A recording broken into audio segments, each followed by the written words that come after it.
After a decade of steadily rising stock, a dramatic drop for Meta. $332 billion, more than a quarter of the Facebook parent company's total value, vanished. Woo! Baby! It's the biggest single-day drop in share market history. Bad news for this guy. The pain is real. I am down 4 figures on the largest investment in my portfolio. Even worse news for Mark Zuckerberg. The Facebook founder and largest shareholder watched $40 billion of his estimated $169 billion personal fortune go up in flames. Good smoky flavor.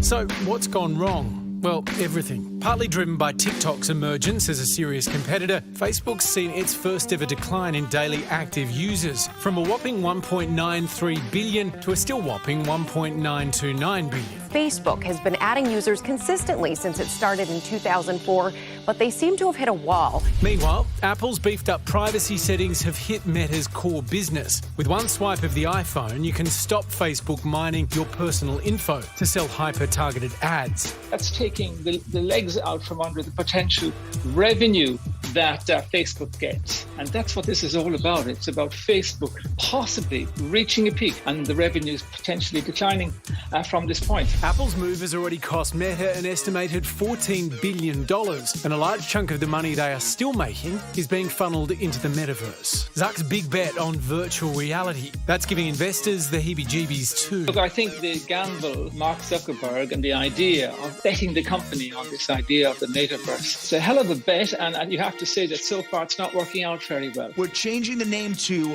Hot Dog, and we're also going to sell hot dogs. But then I tell you in my next breath, we're never going to make any money selling hot dogs, by the way. And we have no idea how much it's going to cost us to get into that business. Who would do that? It's insanity. Woo! Baby! So, after a meteoric rise, could this tech giant be falling back to earth? There's lots of toilet flushing left on Facebook. Well, Stephen Shearer is the former CEO of Facebook Australia, and he joins us now. So, Stephen, is this the beginning of the end for Facebook? You never know. There's been a lot of missteps by Facebook in the past few years. It always seems like it could be the beginning of the end, but I think in some ways this is bigger. And I think what the bigger thing is their users have stopped growing. That unto itself is huge news. So is it the beginning of the end? Who knows? Time will tell. How much of this do you attribute, Stephen, to the idea that people just don't trust Facebook anymore? My guess is it is playing a role. I don't know if it's a big role or a small role. I mean, Facebook is a utility that all of us use every day. They own Instagram, they own Messenger, they own WhatsApp. So, they have tentacles in lots of parts of our lives.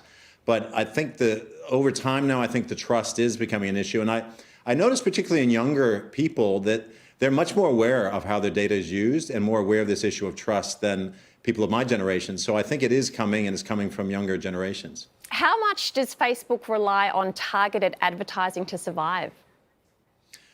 Enormously. Of the big tech companies, Facebook and Google, Amazon, Apple, Microsoft, those are kind of the big five. Facebook is the most reliant on highly targeted advertising for its success. In fact, it's probably been the reason that Facebook has been so successful is they've been so good at using the data crumb trails that you and I leave around the internet and on our mobile phones. They've been using that with AI to really get clever about, how do they target you with ads that are in the end, relevant to you. They want to target you with relevant advertising.